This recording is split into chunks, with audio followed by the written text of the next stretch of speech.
1 and yet say I register nkwan licensed dietitian or a senior dietitian Okomfo Anokye teaching hospital the twantia friend cat no okwa chese e ba no say yembo ho ban se de be nya Ansah de na yare basa ma fefro ene nkwala ene ye nyina ayobi a wagidi mpa mema anti Efua kwaba ene yenkomo be ni je obeti enim bi ana obeti voice bi afọ obi a wafefura na se ekire ne nyoma bebre ya nhwema hu se odi unipa mama akoma kodu asiwa emunsia ena mo awo nkwada ne du so emunnan konum ena iron deficiency chest iron anemia amuno mpemu ayemra affect o ma adwene pantina ne yabomodia yebachechire mu hu se ba bosom nie ne yabodewuro ya kire nuane awrendi ena komo ne beye nije enye wadwin se bia wo ye adwumanti unya bre ne adaje ntia sika ye penyina sese ye de koto nuane ebedi no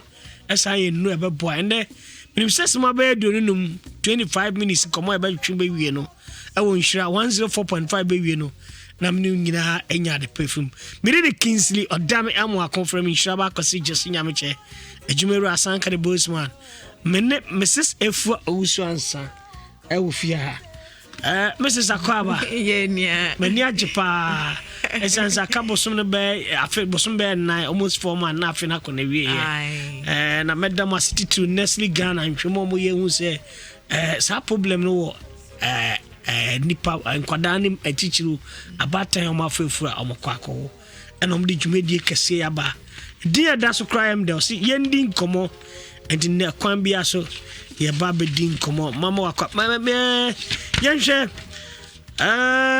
obi kase iron ebia iron wo bi mu no wo fom ana kase iron kra na de ade me da say and ye say live strong with iron na iron no ye mu bebre ni ayete asense ye say ye moja so ate na ye kan iron na eno boama enframa ye frɛ no oxygen no etimi ewura wedie no mu yie enti sɛ wo mogya ne mu no iron dodo ɛsɛ wunya ɛwɔ nipadua no mu nankasa sɛ eno so ana dodo ɛsɛ ejine mu na ɛwɔ fam a na ɛkyɛ sɛ enframa pa a ye frɛ no oxygen ɛsɛ ewura wedie no mu no na eno so wɔ fam na no nipadua ha nnyama bebre no ye beka ho ansem but nnyama bebre na esi ensi ye se iron dodo e wo nipadua mu e wo fomu a o ka asem bi o se ye kasa obi ni anyo de bebre ti ase an se omoja so ayede ate na je se sa ni hunu ayo laki iron o ese omoja so ate na se iron wo mu ni so a na wa cheche mu se me yantie nkomo bi na fe membra wo nche enkomo na be o de pa ade wo ya ndi se drama se na be be obi a woni beje ho omode a ebre no so a e be bie phone lines no so atum na mane ye 03220 83581 83582 83584 obetimi so ahwe live e wo Facebook page Nhyira 104.5 FM yendi nkomode a ene yedi nkomo yenkotie de esi e wa nkomo wo mini mikunwari afimu eni bifa yefunu pe na masiba share ni niema na se o de kasa tete misa yesi enyesi diwe anyway adoso no kra ni se me mpese mewewie na menyina so obesesa enti mehwe medidi ye pa nanso masiba onti ase Nhyira FM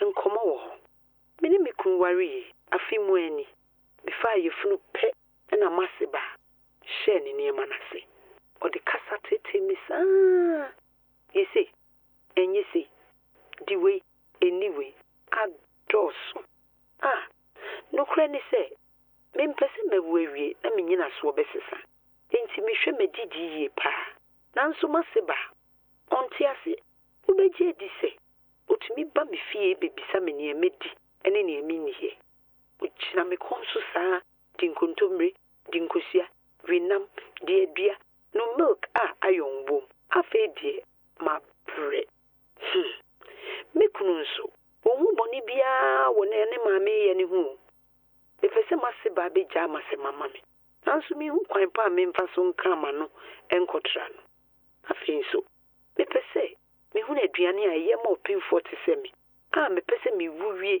na me nyina so ensesa mame bua me ne afutu na me yape Mame buamni afutuo me yapem enti pacho o yapem a sase me to opemfo bi a aka na kakra bi obuko akowo mfa nchem se jengere bebo hye san fi ase bio na opemfo yo ba eyinyim na kakra ma o na se aba ne nchen ebiku a wo kura na se ne be akola no na opese ohun na se na diwe onse manfo be tetene we kura na we titin kontomre fa for na si form aduane we na se odi ono so person na sibenya problem ana obenya sem ni kunu so ohu because ni maame na wo no ebia sa na person odi titin na so no ne ba no anti wa basa ana o se maame buame ene yenya Mrs.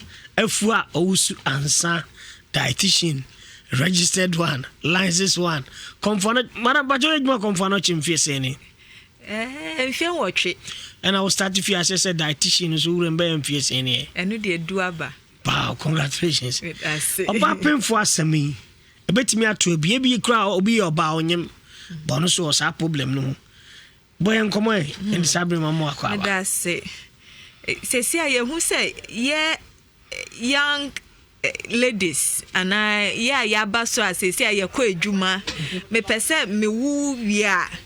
Me gina matade mu a ensa se nyinsen ne se senia na mete kane no me fu be kese me shape besesa nti obi wo ho a onyem ekom de ne pa by sense on person ne fu ye kese ne nti ondidi ye nia obaya ofre ye nase nia o kane se se nuane obobo so se ase ne se onni no eye nuane a nuane duro bebre wom titru ayon na ye ka ho asemi na me bisa me ye ka say ayon adenti na ye ha ye ho ayon mama nke bi ka aduane bi o ka bi se kosua kontomire beans and a milk powder or say milk powder ye de iron a fortify ye de aka ho de aka ho wo hwa nnuane obobo osu nyina eye nnuane a ewo ahonde mpa na obi nyima ana oba bia onyem no ye fra bibi hemodilution na eche se wo moja dodo na ewo wo mu no esan nsuo dodo ewo wo hu nti emu a dilute eno ne twi ye beka ne se afremu afra emu afra bi afrem nti opimfu bia ye behwe ne moja no ansa obenyem ne nyinsem remu no sa iron na hemoglobin ni nyina no esote esan se emu afra nti wedidi en wendidi ya ye hwa obi oyo pin for hospital ye man folic acid ye man iron tablet esan say wo hia sa iron no de sa mframa pa no betimi ewura akra na o hye wo yem no ewura ne baby na wetimi anyinye nti minji ndi say aseba no na ompani ye na opene papa esanse nuane kosue ya okay ayon wo mu pa kontomre ye hwe ye hahan a ye bunu nyina na ayon wo mu pa na se obi a ompese ne mu duro no kosro bebre sen nyanka se onya no kontomre de ema wo mu duro nkosro esan tata dodo e wo mu nenti ayon ni isu a e wo mu nso no so e kobo wo oba no ne akra na e hye wo ye ma onyi no ye hwe kosue ye okan ya yoke no omo di kosi omundi yoke nka ho no ehwa na wo konya iron na fi kosi white ne de iron bi enim eno eye enam mfaso na ewom eno unya iron bi but wudi yoke na eno na ubenya iron na fim ye hwe bibi te se ye lettuce ana hahan a ye friend saladi eno so wo iron pa ewom edua nkate we nyina wo mfaso a yenya anyo ne fim nti aseba na opani ye na we no so de bia ye kyesa na ye bedi no nti nyesa wo di bebe nyesa wo di nti bia o yesi dia na odi won check time kra me didi ama me ba ne me aso ye ndidi sa just that nya wudi no eye nya baby no ne wa oba no wubenya mfaso bebre fi me san say nya mesa ne oboy no say wo oba no wunia akra no onya okay wodia no so no so nya me beyi wodia na ma akra no na che say wo be wo awie no na wapom din no ahonde na abafam nti ehia say wo bedi abo wo a wo ho ban na wo di abo wo ba na o hye wo yema onyi no yes anu hia pa Inti aseba no oboa no nti nia memede beka on say hahan de no say ye ope eduane a iron ne dose na hahan ne no so green vegetables no fruit no dandelion say no de yenton wodwam nti wunni sika obi a ni obeka say esesi a covid adwuma enko ye ntimi ni sika kontumre ye mfichire ye betimi adua bi dandelion wo ho edua enkate kosua once di mpo ubenya mienu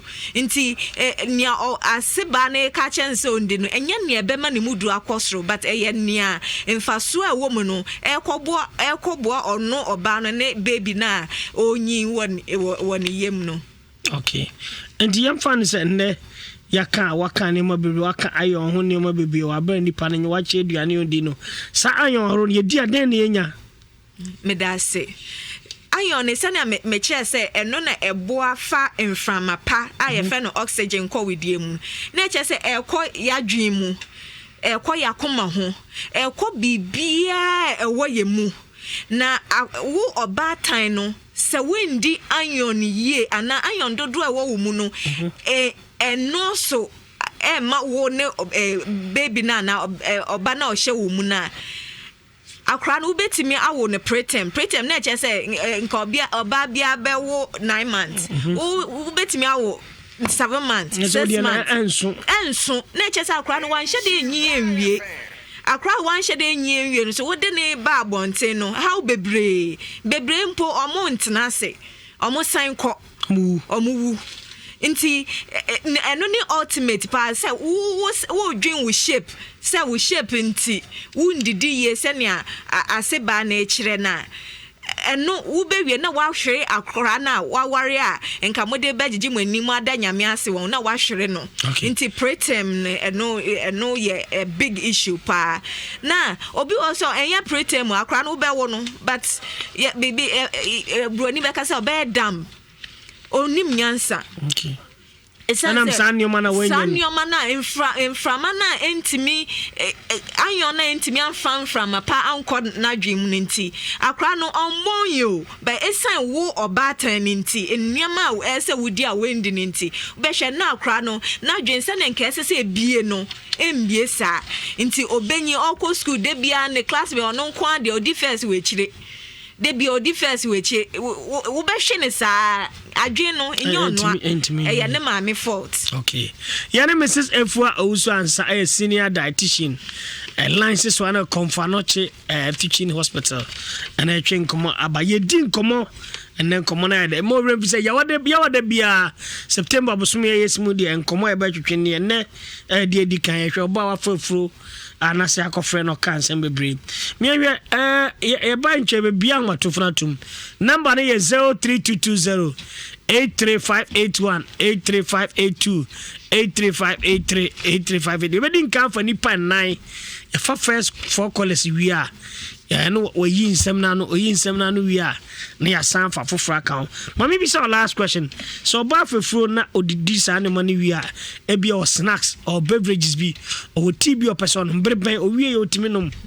Medase ayon ya ye kan se medi eduane a eye hahan te se kontombre ne dandelion ya ye kan wudi na wondi eduane a vitamin C ye covid die nkrofo bebre obi mpo a otafre pills ne saa wendi eduane a vitamin C kan ho a eno ni peduane ntimi yusu ayon no weduane awom o kontombre na awom na wo wie na se yemfa se wenya anka baako wodi aboso vitamin C na one kan me ebeboa mani pedua na etimi e de iron na ye adwuma yie ne titru ne wo hahan no mu no wenya vitamin C e entimi nra wedie no mu apart from anka ye hwe bibi te say lemon so wo vitamin C pa ye hwe mango brofre abroba yedua bani bebre e vitamin C bebre se wudidi we wanya anka baako ya papa mu wadi mu aduane nyina na se wo ye obi a te se opinfu yi we didi e wo se o menu me green tea ana menu me tea bi enye ho na wudidi we ya na wo de bobo so se wo twem mre kakra at least don hwe baako de se wo make ogu Ansah wakoye wo tea de egu aduane so. Okay. And after ben and now the mama buy on a nasaba no more in some money. That's it. Me jidi say I say buy your pay or buy ye or panana so ehunu. Nem nana wa hondin mu enti yabotre ne odo na yede be approach we. And one say enya say obedi kosua bebre. Sa atosodie na seba ne de mani nyina eno de ondi me enye no na ebema wa ye kese eno ema ne muduo nkosro sa vegetable ne vegetables dandelion contomre lettuce ne hahan abunebun na ye nim na wudi enu bebre ema omuduo enu bombema wo wedi enu mpo atoso kama wo be wie no obi baby sese de ensrade na wo de ye wo ho nti na wo kosua eduane nkate no so eno ye de ka ho eno enye waduane nankasa eduane nankasa de eye atosodie side no na eno kosua na de ye de ka wa eno boa ma yenya yete me that is the first thing na eno so de ayon kakra so ebeka eduane no ho amaye. Okay.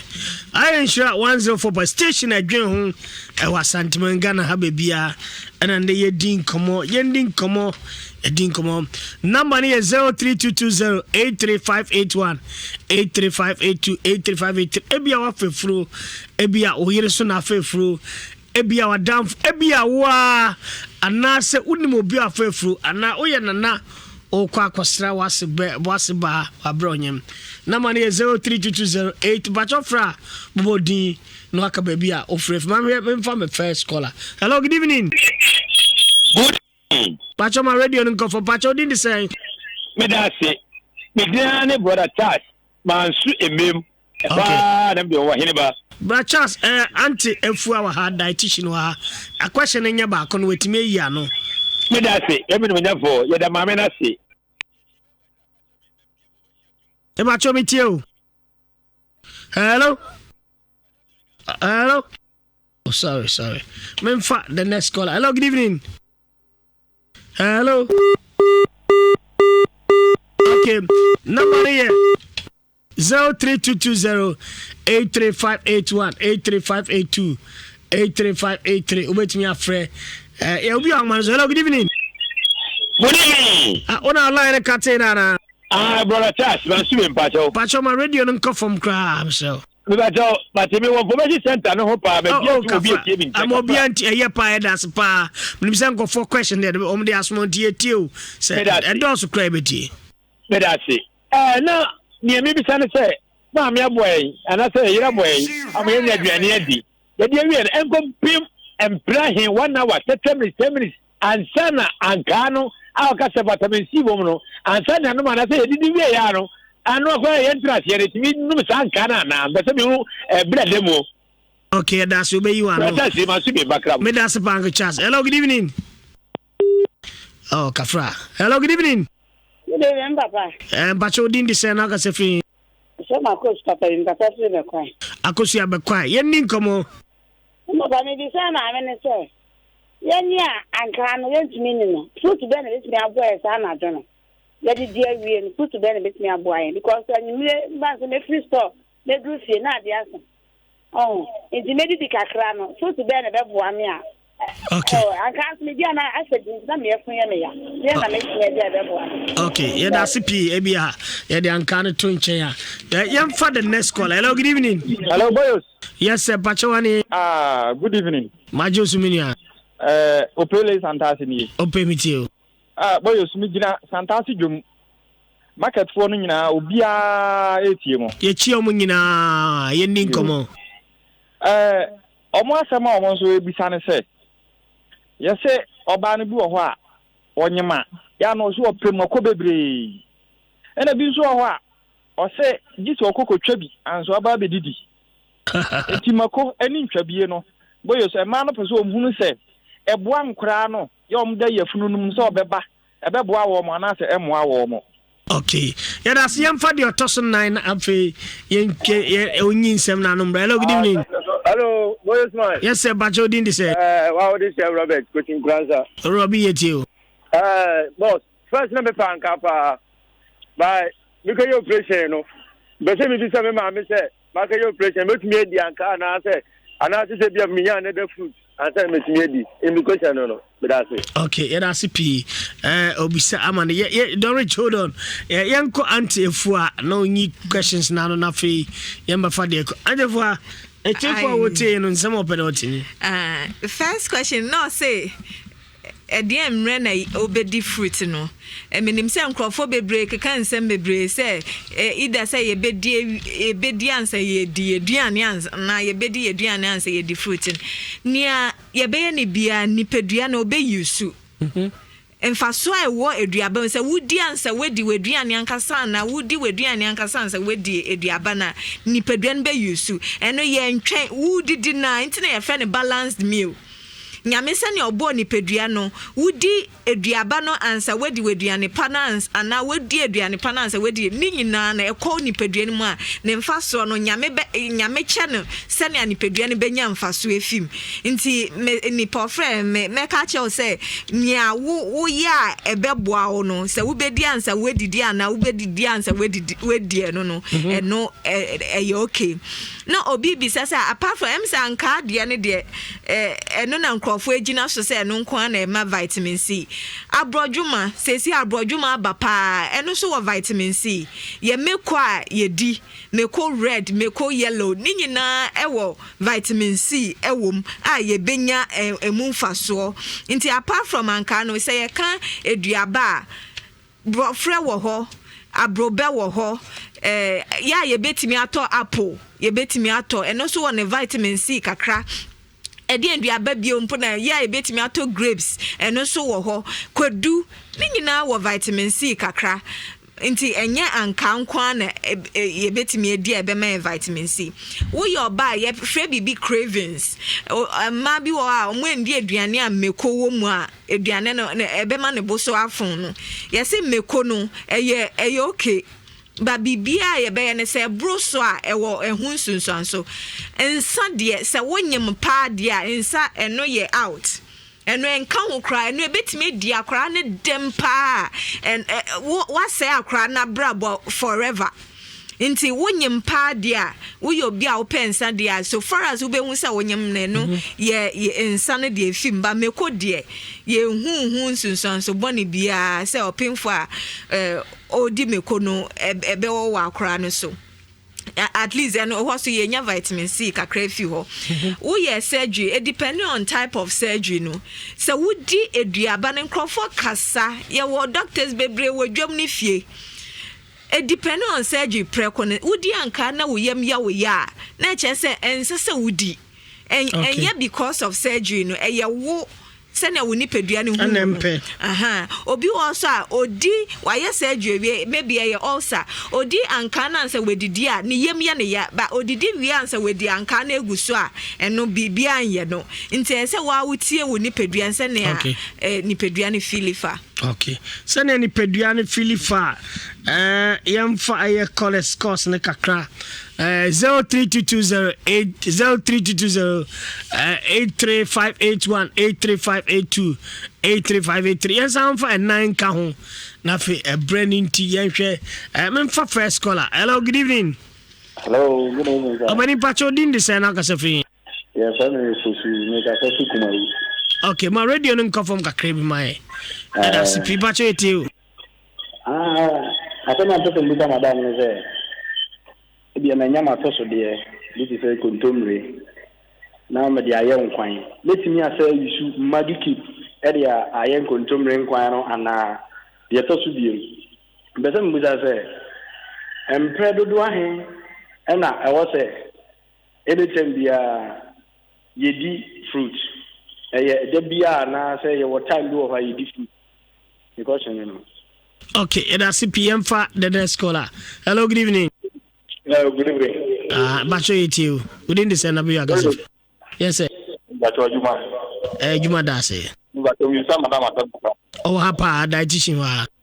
Bese mo se Okomfo 30% to be that. Empedu do say no timiere. To be that.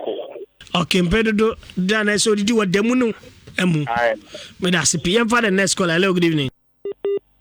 03220835. Hello, good evening. Hello? Yes, sir. Mamo Ajo.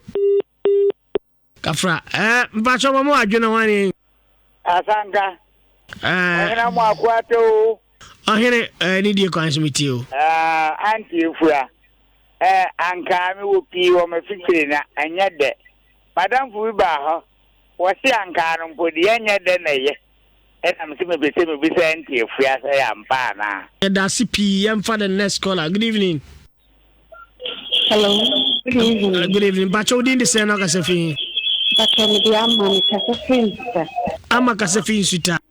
Bacho. Amma ma radio nko from pa my so pa. That's PM we be in kase pa person think command e ko. Ya na Mrs. Okay, Bacho amma yet you. Me Bacho my fair through. Na me say pandri na bisa mama say ebe eye eno so ye some. Okay, that's you be you and pa. Yam for last caller. Yam for free for chat. Hello, good evening. Good evening. Yes, sir. Asanga. Bro, let's say. Nyame admo. Your friend Gordon. Na say. Na say kasef. Atwuma hwidim na say it. Okay. Me pacho me pe ngruma pa. Me pe di ngruma. Omusi ngruma nso be mesisi mu yam enokra na. Okay, yeah, that's P. And that's the emphasis 30 minutes after 5 years. Na Auntie Efua. Yending come on, it you. That's it. Nipa odi can not be about artificial spices. Ni American one some say they be a ye cheche. Say we did natural spices ebe ye eduane. Natural spices are kakadro ne nim garlic ne dawa prekese eno wodi ye eduane no wo mfaso mani pedua no. Eno so enchine enhyeda nim no bebo yate ye nchine so na obi bisa se emprendo do sign na obetimi edi eduaba no eno esan ye sichire na ewo mu nti emmoa se ye di no dodo bebre ye meka dodo a na eche se obi akofa kwadu sabako na otehu na o se eno ne meduane esichire ne doosu wom na ye se ye benya balance na eduane edi mu a na eche se eduane bi a ye di no ese se ye nya eduaba baako bi eka ho nti medi anapa eduane ewie eduane ewumbe eduane a menya anka baako pe nti se eduane si me mfichire mpo na aso bebre a meni ho kwan se meti beye idu na mitwetwe di eno edi nsunsuanso boni bi bebrew nti ye say anapa wenya anka baako ana eduaba bia MSSC ankrofo anka na o madwen akoso ba eduaba ye wonyina eno wo vitamin C kakra wom nti wenya eno baako kwadu asante kwadu dodoa miensa eno wo de ka nya no na wudi ame wo de so wade so te se iron ya ye ka ho asemi se ebeboa manipedua no de iron na ye adwuma nti nka anapa ewie nwumre no ye didi a ye de eduaba baako bi beka ho na aboa nipedua no obi bisa se na obi onyem no emprendo don se na ese odidi eguma horo obi a oba wanyem be prince mpo beka che se nyinsem bia ne ne ode beba ni situation ai nti yese yendidi dodo na nia ye di no esese eye ne ebema mfaso bebre ama akra no ne wo obatan na nti anyoni se obi betimi edidi prince inka yese inka wendidi kra de prince de esese wudidi esanse wo ma wo honam no ahonde na wo ma baby no so a ohye woyem na onyi no so ahonde ne nneoma akade ohia edi enyi no nti yese minimum when did the crowd there in prensa na wo didi so a wato so de na eye ebunebuno ahahan ebunu na ye ka wansem se wo ayon bebe eno na ese se doso se eduaba first ye nkwan a light soup na ye afa edua ya ye friend broad beans na ye ka no na ye de atwi we nyina boa ma ye iron intake ana ye iron dodo ese ye nya no ekosro papa na say ne we nya anka edua wa enye de bo bi se de den na ye no o se ne enye de na ye ye wo different species of orange anka no ye wo mu ahoro ebi ye de ye wa sante de ye wa grek de ye ni nyina wo ne vitamin C dodo ewom na ebi wo ho ase ye tusa na che se ase dodo ewom no